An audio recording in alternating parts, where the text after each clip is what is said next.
خیبر پختونخوا حکومت نے موسمیاتی تبدیلی سے متعلق فیصلوں کے لیے خود مختار کلائمیٹ ایکشن بورڈ کے قیام کا فیصلہ کر لیا ہے۔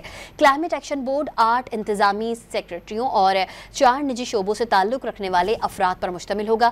مزید جانتے ہیں ڈان نیوز کے نمائندے عارف حیات سے۔ جی عارف۔ مختار کلائمیٹ ایکشن بورڈ کے قیام کا فیصلہ کیا ہوا ہے۔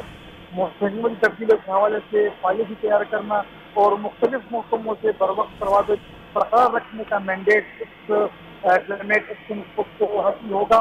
کلائمیٹ ایکشن بورڈ میں تحقیق کے علاوہ بین الاقوامی اتفاقی موسمیاتی تبدیلی کے حوالے سے رابطے رکھے جائیں گے اور ایکشن بورڈ کے سمیت نئے موسمیاتی پالیسی کو بھی مرتب کرے گی۔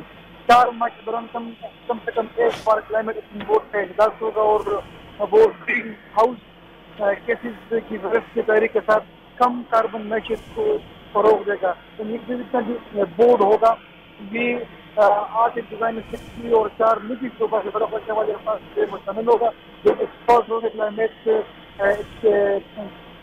موسمیاتی تبدیلی کے۔ ان کی بورڈ کے بعد جو فیصلے کیے جائیں گے کلائمیٹ کے حوالے سے موسمیاتی تبدیلی کے جو مسائل بنتے ہیں ان پر قابو پانے کے لیے یہی بورڈ اس کا فیصلہ کریں گے۔ جی عارف حیات اپڈیٹ کر رہے تھے، آپ کا شکریہ۔